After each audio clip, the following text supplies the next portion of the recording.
This is Dave Meltzer with Entrepreneurs the Playbook, and I am so excited to have Peter Feigin here with me. He's the president of the incredible Milwaukee Bucks and Five Serve Forum, the other forum now up in Milwaukee. Welcome to the Playbook. Thanks for having me, David. So I love having front office executives on the Playbook because so many people want to be professional athletes, but they end up being front office executives, the ones that may not be as talented on the field, but they have actually more influence and more impact on the community, which is, believe it or not, a lot of the reason people want to play on the field is to impact their community. They have a bigger vision of their skill sets. I was wondering if you have that type of vision, the amount of impact that you have being the president of the team and of the forum, the amount of impact that you're having on your community.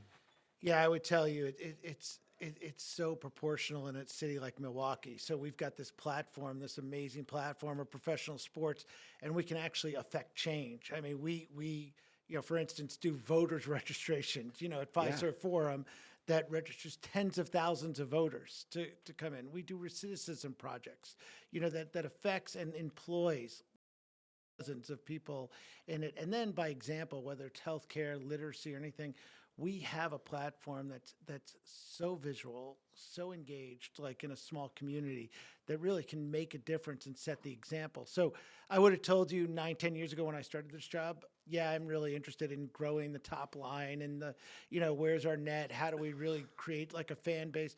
But what this has become is really the fabric of the community in such a big way. It's part of our brand. It's part of our culture.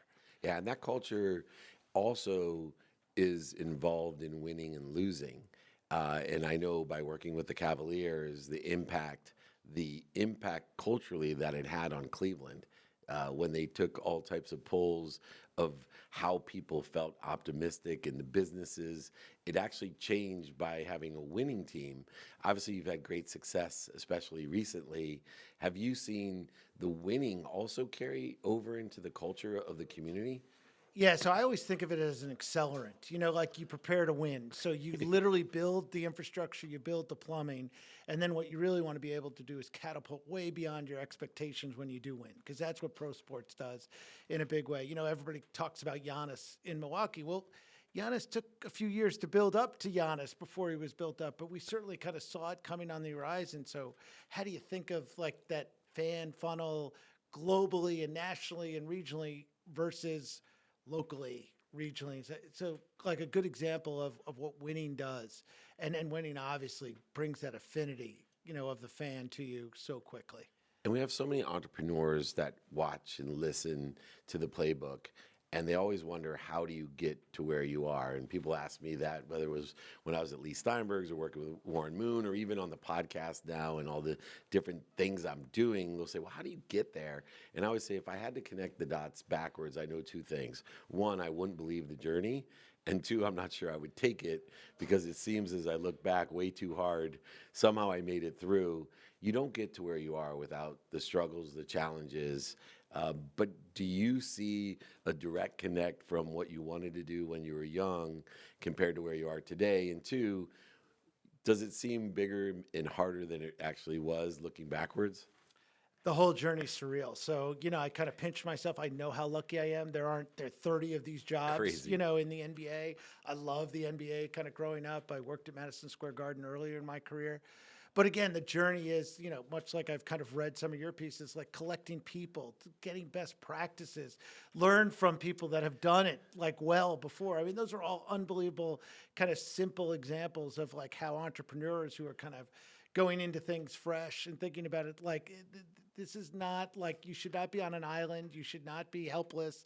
You need to think of your resources. And I kind of go through life collecting people and collecting best practices and really surrounding myself with much smarter people around me. And two things that I teach, and I look on your career, and I know that you subscribe to as well. We were talking about when you were at Marquis Jet, and it all clicked into me. And one of the things I think of when I think of you is just this idea of being kind. And I think that's a culture as well in Milwaukee, that there's certain cities, I'll name them even though I love them. Like Philly, when you think of Philly, you don't think of kind, kind teams, kind. But when I go up to Milwaukee, I think of kindness, and I think of Peter Feigin as well, that you put kindness above a lot of other things, including bottom line. Have you always felt that, this is one of the key marquees of Peter Feigin, just to be kind? Well, I need you to talk to my mom, because she thinks I'm a little too mean-spirited. Really? She asked me to be a little more generous-spirited, but I think, listen, the baseline is this is a business and an industry where, like, it is servant leadership, like 101. Like, Yes. we are literally in the hospitality business.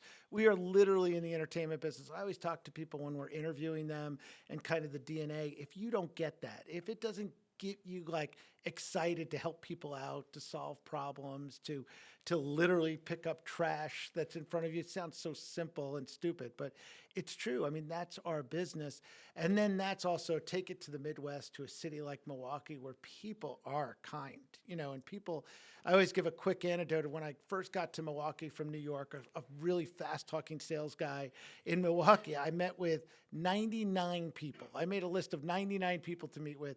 And I will tell you, no joke, maybe 75 of them after we met said, "Hey, listen, take my number. If you need anything, call me. Let me help you to do it." And by the way, in a town like Milwaukee, you actually see these people the next day, and they meant it. So Right. that's at the baseline of kind of the culture of like what the environment.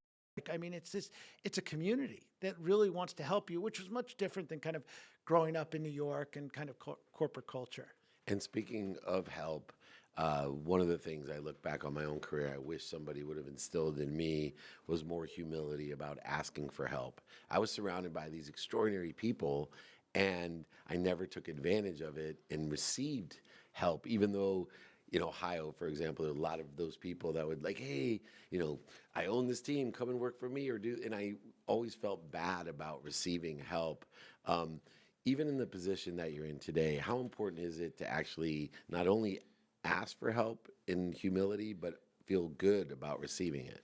Yeah, I would say I have professionally stolen everybody's homework that I possibly can, and kind of like embrace everybody I can to kind of get the best practices. I'm glad you don't have other team presidents, because they would say this guy's like, yeah, of Right. course we like it. I'll ask Al Guido. But It's a yeah, different Al's story. yeah, Exactly. but Al's is another great example. Sharing, like, listen, we compete with each other off the field. Locally and regionally, we do not compete with each other. Like, how do I run like the best of class arena and concert business and team? Like, some people have those answers and they're doing it, and it's not so tough to share, and I'm not encroaching on their business. And I think in the NBA does it really well. The NBA really is like a community of executives that collaborate. There's a department within it, team marketing and business operations, literally created to really aggregate all the best practices. So, yeah, listen, I think you do much better when you collaborate, you share, and certainly your weaknesses. Well, we talked about culture and community. There's one thing I really want to explore from the expertise of a front office executive of such a thriving team and facility, and it's content. You and I are a little bit older when it comes to the content game. We were around in the traditional world of even radio being huge in sports. Content has changed, and it has provided a huge total addressable community, as you have stars like Giannis that are worldwide, that you could have Bucks fans that are literally, all parts of the world, the smallest islands in Greece. I went to Rhodes and Spetses, and there they are with more jerseys than they have in New York. How are you strategizing about the content that's created, not only about the team, but you talked about at the forum, you have everything going on there, and you have the whole 7.6 billion people that are total addressable community members. Every day, every minute. I mean, assume that less than 1% of every Bucks fan will actually get to Fiserv Forum to see a game. So if that makes you think about how do you address fans, how do they consume, how do they digest it, and we both have kids the same age, they'd rather watch on their phone than watch on the TV in their room. To get it's insane. What has changed.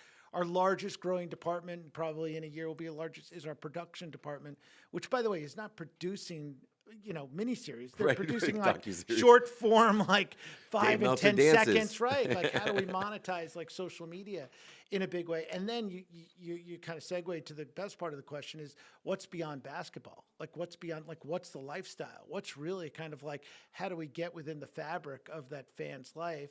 And we're kind of constantly figuring out, in sports, it's so cool because you have all these different demographics. Like we want to go to a game or watch it on TV. Well, like our kids do not. And the kids that are younger than that, the alphas are like sitting there saying like, I want it, in even less than 5 seconds to get it done. So how do we play with that in a live event, in a production event, and kind of do it? And I think we're constantly learning and pivoting on that. It's interesting when I ran Lee Steinberg, who notably Cameron Crowe followed him around and they made the movie Jerry Maguire about Lee and the firm. But I found it interesting because when I went to work with Lee, he taught me a valuable lesson about sports, and it was through the movie Jerry Maguire. He said, I told him, Jerry Maguire is one of my favorite sports films. I love Rudy and Hoosiers, of course, not just because I'm in Indiana and Pizzo's a good friend of mine, but that moved me as a frustrated, performing Division III football player. I loved Rudy especially. But he said, David, Jerry Maguire is not a sports film. It's a love story.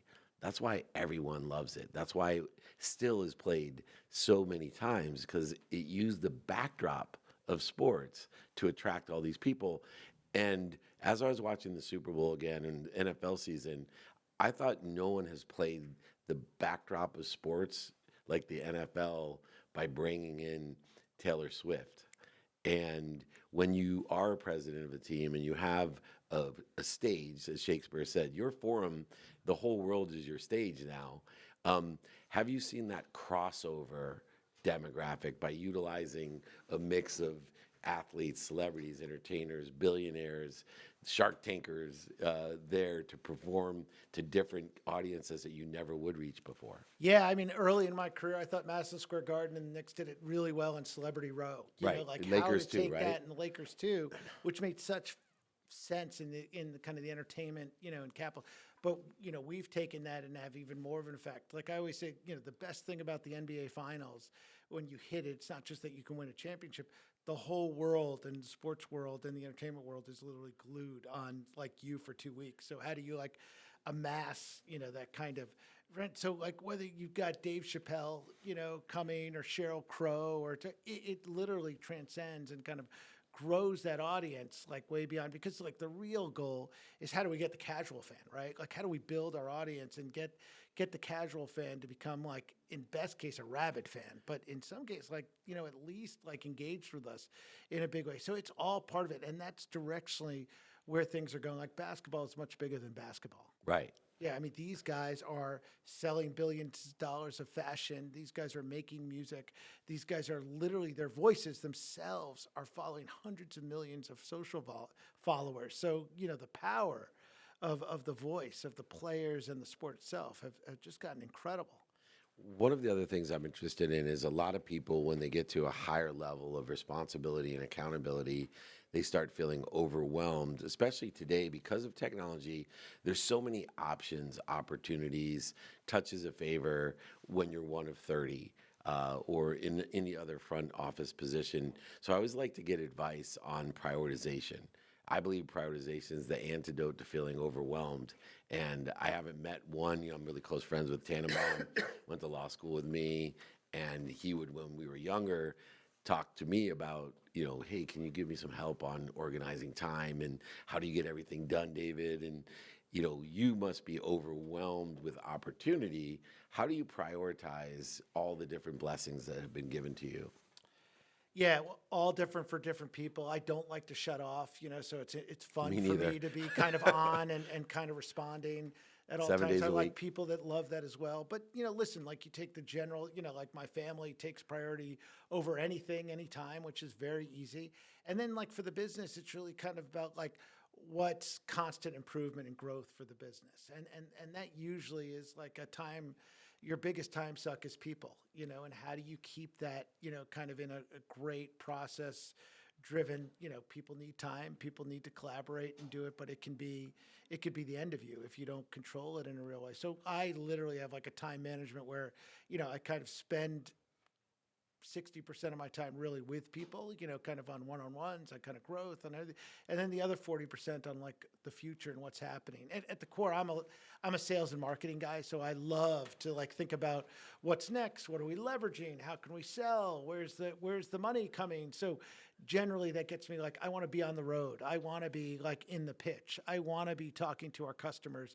So I might be a little bit different than that to some people. I love that. And, having a facility as well has changed a lot. And I see the demand for live increasing.